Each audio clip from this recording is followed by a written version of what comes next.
Bonjour, bienvenue à Télétourisme et à Saint-Hubert. C'est pas la première, c'est pas la dernière fois que nous venons dans ce qui est la capitale européenne de la chasse et de la nature et en son palais abbatial qui abrite les services culturels de la province de Luxembourg et très régulièrement des concerts et des expositions. Saint-Hubert, Hubert du nom de ce noble venu d'Aquitaine qui fut le saint patron de Liège et qui vint ici à Andage se convertir. Vous connaissez l'histoire du cerf qui portait une croix de lumière entre ces bois. Tout cela vous est raconté dans un livre qui vient de paraître dans la collection des guides Télétourisme et qui a précisément été présenté publiquement, officiellement, il y a peu, dans les murs, dans les salons de ce palais abbatial de Saint-Hubert. Saint-Hubert est la grande forêt parce que la grande forêt, elle couvre non seulement Saint-Hubert, mais elle va bien au-delà et c'est une notion nouvelle, à la fois écologique, économique, naturelle et touristique. Bien sûr, Christophe Stefanski vous en dit plus. La Grande Forêt de Saint-Hubert fait partie d'un concept qui se développe au niveau de la région wallonne, donc qui s'appelle les forêts d'Ardennes. Et donc en région wallonne, il y a d'autres territoires comme la forêt du Pays de Chimay ou la Grande Forêt d'Anlier qui développent le même produit que nous sur la Grande Forêt de Saint-Hubert. C'est un territoire de 10 communes, dont la commune de Saint-Hubert bien entendu, mais 9 autres communes, les communes de Daverdis, Ouellin, Tellin, Libin, Nassogne, Tenneville, Saint-Aude et Libramont. Une ASBL a été créée, elle regroupe les différents partenaires, aussi bien les communes que les maisons du tourisme. Et cette ASBL travaille au quotidien à la gestion du projet et au développement touristique de ce grand territoire. L'idée, c'est de parler de la Grande Forêt de Saint-Hubert au sens large du terme. Donc d'une certaine manière, on efface les frontières communales. Les 10 communes se réunissent sous un même nom et le touriste, d'une certaine manière, où qu'il aille, il est en Grande Forêt de Saint-Hubert et ça, c'est important pour lui. Pour aider le touriste, 3 entités possédant une notoriété touristique avérée ont été définies comme villes d'appui, Saint-Hubert bien sûr, Saint-Aude et Nassogne. Nassogne est une ville d'appui, en effet, pour le massif, c'était une évidence. Pourquoi? Nassogne porte sur l'Ardenne, porte d'accès, donc on a tous les accès routiers. C'est vraiment un point, je vais dire, habité, aux périphéries de la forêt, donc c'est une évidence que les gens arrivent ici, posent leur véhicule, laissent leur véhicule, trouvent toutes les infrastructures, que ce soit au niveau RECA, logement, simplement une pompe à essence, un bon contact, également des points d'accueil spécifiques forêt, et puissent démarrer et profiter pleinement de la forêt ici, du massif. L'objectif, c'est vraiment de développer un tourisme typiquement forêt où le visiteur, quand il vient en Grande Forêt de Saint-Hubert, il puisse dormir forêt, manger forêt, bouger forêt. Donc toute une sorte d'activité, mais aussi d'hébergement et de restaurant avec une ambiance forêt, mais aussi qui propose des activités de découverte nature, des activités sportives, des activités aussi culturelles, mais toujours dans une ambiance très forêt. On a 1500 km de promenades balisées, c'est un super atout. Ça fait plus de 250 promenades. Et ça, c'est vraiment l'activité principale ici en Grande Forêt de Saint-Hubert. C'est aussi pour ça que les gens viennent ici. Pour ce qui est de dormir forêt, ce ne sont pas les possibilités qui manquent, comme ici au gîte du Prémoré dans les bois de Redu, un ancien moulin officiant comme scierie hydraulique datant de 1674 et restauré en 1992 dans un esprit respectueux de l'environnement. Les gens qui viennent ici, on se met dans un monde qui est différent. On est intégré dans la grande forêt de Saint-Hubert. Ce bâtiment a été construit in illo tempore pour exploiter les bois.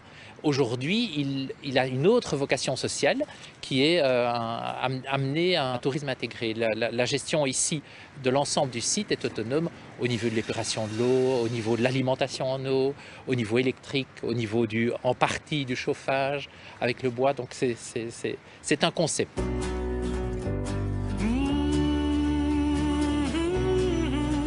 Côté restauration, l'offre est aussi très variée et de nombreux établissements mettent en valeur les produits du terroir et privilégient souvent une déco en accord avec la forêt qui les entoure. C'est le cas au Coin Gourmand, le restaurant du parc à gibier de Saint-Hubert. La carte, ça, on essaie de faire du vrai, moi j'appelle ça, pas dénaturer la cuisine et de travailler les produits le plus simplement possible. Donc pas d'épices excessives, juste le plus nature possible. Et sinon, à votre carte, on retrouve des plats vraiment typiquement régionaux. Les plats typiquement d'ici, donc dans nos rivières qui gorgent de truites déjà aussi. Alors on a le jambonneau qui est une spécialité de la région, les boulettes Saint-Hubert avec le lard d'ici, donc de la boucherie ici à Saint-Hubert, la boucherie Champion. Alors qu'est-ce que vous pensez vous de cette nouvelle appellation Grande Forêt de Saint-Hubert? Est-ce que vous adhérez tout à fait à ce projet? Ah oui, on est parti directement dedans sans le savoir qu'il existait. On répondait déjà presque à tous les critères qu'ils demandaient. Ça ne peut être qu'un plus pour faire venir et découvrir les gens ici chez nous. Chaque territoire des forêts d'Ardennes, chaque massif forestier a développé une image afin de pouvoir se différencier, se démarquer les uns des autres. Et ici, en Grande Forêt de Saint-Hubert, on met en avant le cerf, l'histoire et les légendes. On a d'ailleurs sur le territoire différentes attractions, différents événements pour mettre en avant ces thématiques. Pour le cerf, bien entendu, on a le parc à gibier, il y a les soirées Brahms. Le cerf peut aussi être observé en forêt grâce à des aires de vision. Pour les légendes, on a, par exemple ici, nous sommes au sentier des Nutons dans le parc du Kaolin. Donc là, c'est un sentier vraiment entièrement dédié aux Nutons, aux petits personnages de l'Ardenne. Il y a aussi le festival des légendes ardennaises de Redu au mois de septembre. Et en ce qui concerne l'histoire, on a un patrimoine historique, bien entendu, avec Saint-Hubert et l'abbaye de Saint-Hubert, très important ici en Grande Forêt de Saint-Hubert.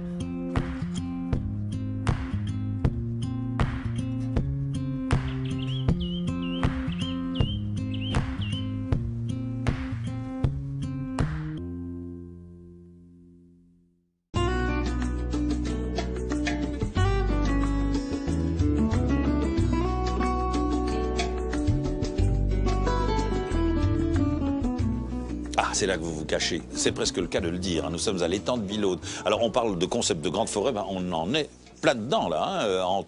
On est sur le territoire de Tenneville, à côté de Mauchamp. Philippe Collignon, bonjour.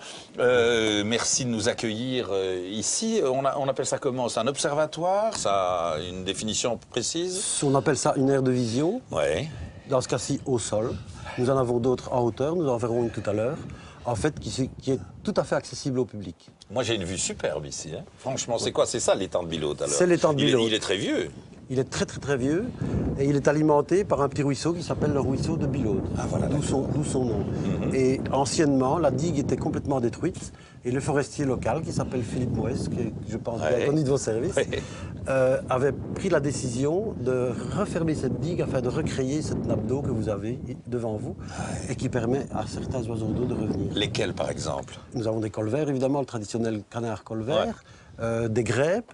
Nous avons la cigogne noire qui revient régulièrement ici et qui niche chez nous. On chasse dans la région? Oui, évidemment, on chasse principalement les 3 sortes de grands gibiers qui règnent ici en Ardennes, donc le cerf, le sanglier et le chevreuil. Elle a une autre particularité, cette chasse, c'est une chasse royale. C'est une des 2 chasses royales de Belgique. Oui, ici nous avons donc la chasse royale de Saint-Michel-Freyre qui fait 4000 hectares, dont 2000 hectares de propriété de la région wallonne, et à peu près 2000 hectares de terrains communaux. En 1982, le roi Baudouin a souhaité remettre les gestions des chasses de sa couronne à un comité de gestion.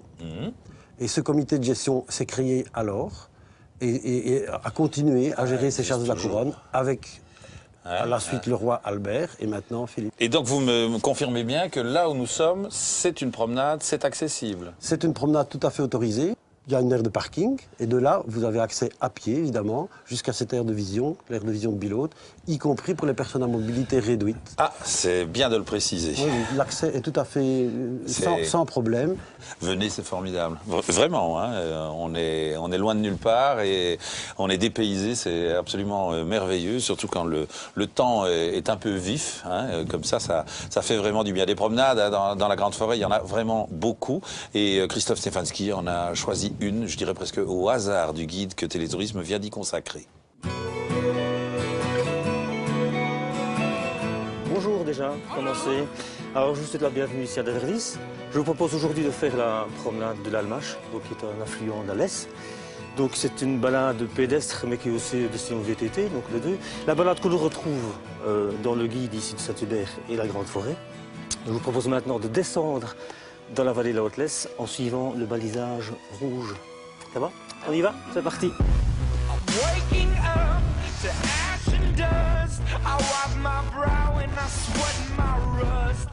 Ce guide, en fait, il a cette particularité par rapport à d'autres d'être complet, ce n'est pas prétentieux de le dire, mais de présenter une série d'aspects qui permettent aux visiteurs, aux promeneurs, de se mettre en perspective d'abord dans la région qu'ils traversent, et c'est pour ça qu'on a consacré une part importante de ce guide aux aspects historiques, d'où vient la région, d'où viennent les noms, notamment de différentes communes, et de Saint-Hubert en particulier. Et comme on l'a souvent dit, c'est 10 communes qui composent cette immense forêt. Et dans chacune de ces communes, on présente tout ce qu'il y a à voir à travers des promenades bien ciblées, bien calibrées.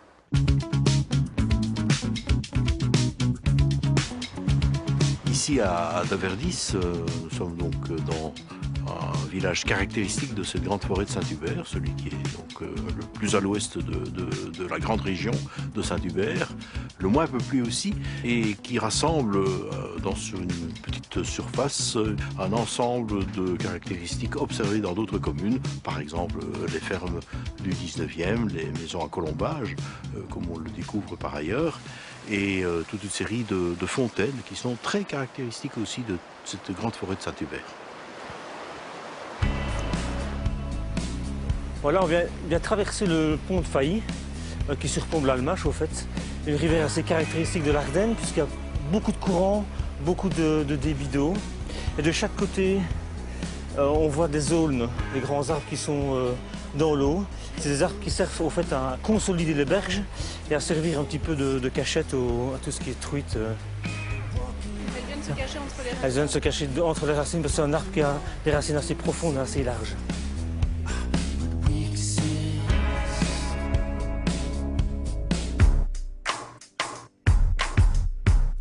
Nous sommes ici à Porcheresse, dans l'entité de Daverdis, un village très particulier parce que, comme nous fêtons cette année le centenaire de la Première Guerre mondiale, eh bien, ce village de Porcheresse a été dévasté, anéanti pratiquement en représailles allemandes. Et la particularité, c'est qu'on a reconstruit une trentaine de maisonnettes pour permettre aux gens d'attendre la reconstruction de leur propre maison. Ces maisonnettes, comme celles qui se trouvent derrière moi, ont été donc reconstruites à l'initiative du CSAL, du Comité de soutien et d'alimentation luxembourgeois, ancêtre des CPAS. Et ces maisons étaient très solides puisqu'elles sont toujours là aujourd'hui. On est frappé par leur petite taille, on vivait dans famille entière dans ces petites maisons et la plupart de ces maisonnettes ont été reconverties, certaines en garage, d'autres en gîtes. Vous retrouverez ces infos et bien d'autres dans le guide Télétourisme consacré à Saint-Hubert et la Grande Forêt, paru aux éditions RTBF Racine.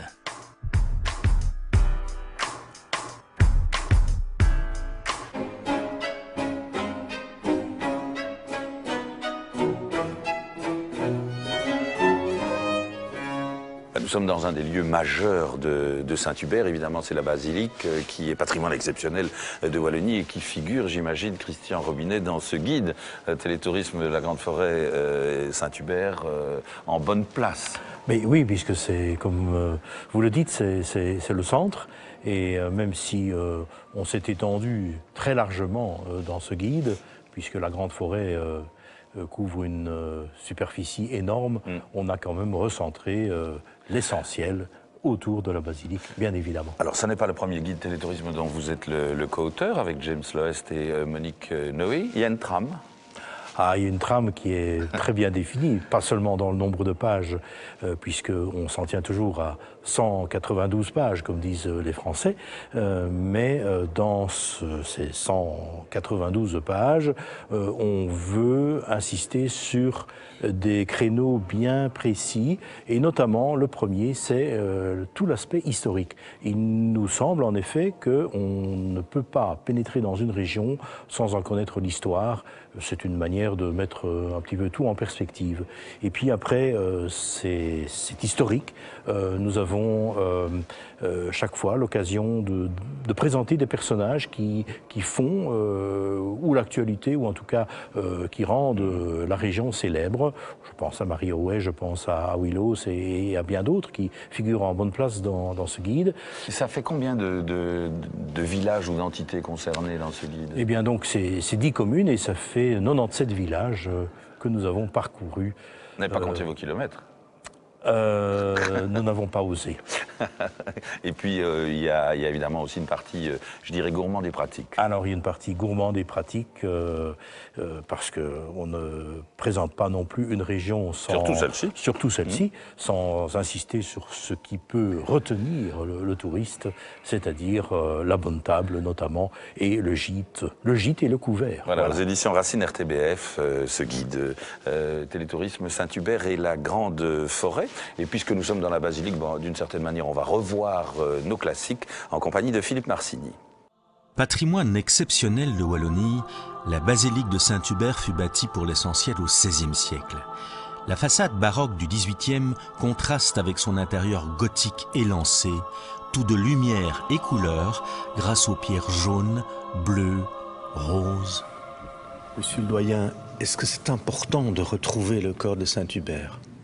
Oui, ce serait très important tout d'abord pour les Borquins, les habitants de Saint-Hubert, mais encore plus pour les nombreux pèlerins, les nombreux visiteurs qui viennent ici à Saint-Hubert, notamment les chasseurs. Ici peut commencer notre recherche avec comme anciens témoins les anciens abbés, dont on retrouve encore quelques tombes.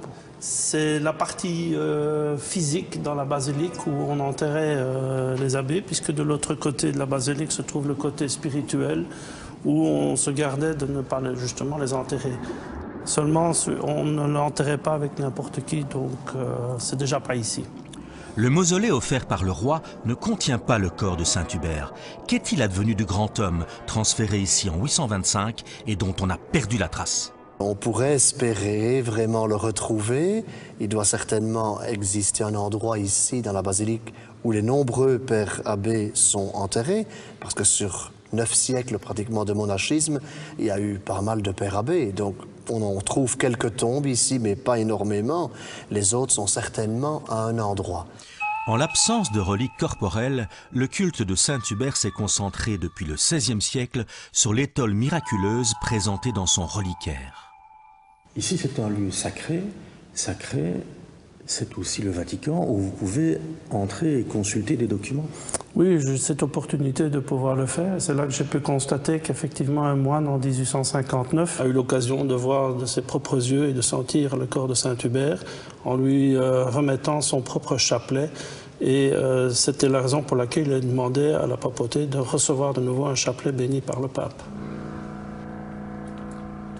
On va aller dans la crypte, l'origine. Je passe devant, attention à la tête. Bon, nous sommes ici dans la crypte. C'est un des endroits qui a été fort fouillé et au fait, quand on monte comme ça, on voit ici une partie des voûtes où il y a un assemblage de pierres qui ne correspond pas à l'assemblage initial. Il y a toute cette voûte qui est vraiment exceptionnelle dans le sens qu'elle a été retravaillée. Dans la crypte, la tombe des abbés de Malaise et de Skenmal fut longtemps considérée comme celle de Saint-Hubert. L'inscription est curieuse et pourrait bien cacher une anagramme. En 1949, un jeune garçon de 12 ans, Jules Brunin, découvrit un passage souterrain qui menait à la basilique et il déboucha dans la sacristie. Il avait traversé une crypte qu'il décrit comme suit. Il y avait des statues de saints, des inscriptions en latin sur les murs, des dalles funéraires gisant sur le sol. Et la crypte, on peut supposer qu'elle se trouve là en dessous, étant donné qu'il y a une accumulation de radon et qui en général se fait uniquement quand il y a une grande cavité. Et c'est dans la continuité, effectivement, de là où on pourrait encore trouver des cryptes anciennes basées sur des caves romaines que l'on retrouve ici partout, puisque toute la zone ici est en fait anciennement une ancienne villa romaine.